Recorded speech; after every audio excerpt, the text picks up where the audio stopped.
my last election. Yeah. After my election, I have more flexibility. Yeah. Yeah. I trust this information to let you understand.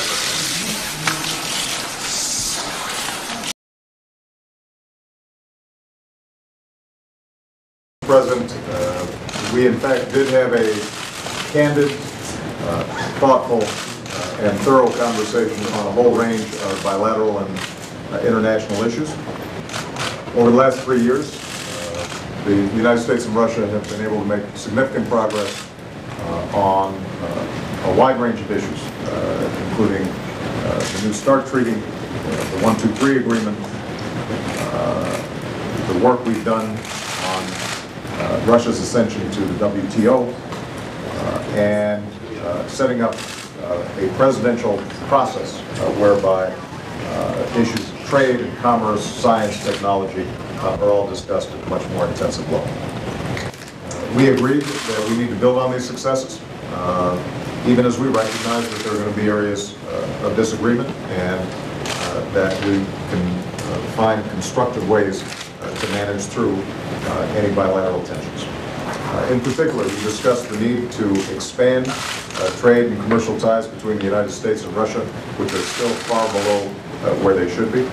And I emphasized my priority of having Congress repeal Jackson-Vanik, provide permanent trade relation status to Russia so that American businesses can take advantage of the extraordinary opportunities now that Russia is a member of the WTO. We discussed a range of strategic issues, including missile defense, and resolved to continue to work through some of the difficult problems involved there. We emphasized our shared approach when it comes to the Iranian situation. As members of P5+1, we agreed that there's still time and space to resolve diplomatically the issue of Iran's potential development of nuclear weapons, as well as its interest in developing peaceful nuclear power. And finally, as Mr. President mentioned, we discussed Syria, where we agreed that we need to see a cessation of the violence, that a political process has to be created to prevent civil war and the kind of horrific deaths that we've seen over the last several weeks. And we pledged to work with other international actors, including the United Nations, Kofi Annan, and all interested parties in trying to find a resolution to this problem. Mr. President, I look forward to visiting Russia again, and I look forward to hosting you in the United States. Thank you. Thank you, everybody.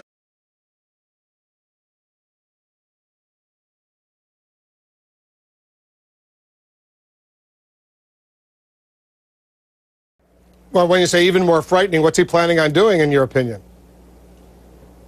Well, my guess is it has to do either with nuclear arms discussions, or it has to do with missile defense sites.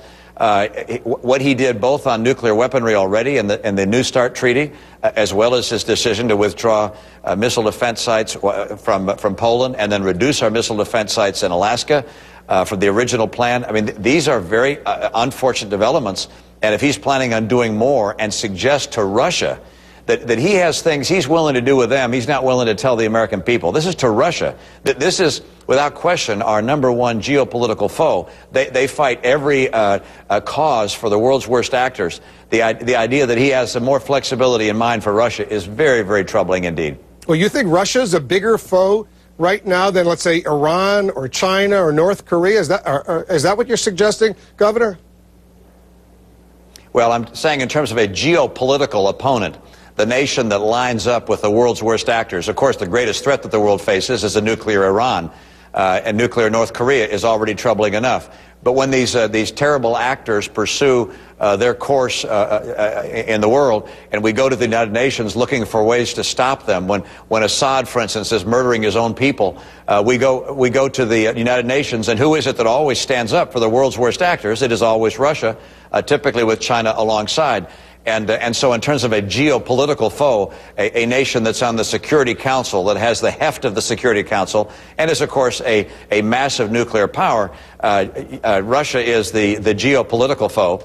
And the idea that our president is planning on doing something with them that he's not willing to tell the American people before the election is something I find very, very alarming. He abandoned our friends in Poland by walking away from our missile defense commitments. But he's eager to give Russia's President Putin the flexibility he desires after the election.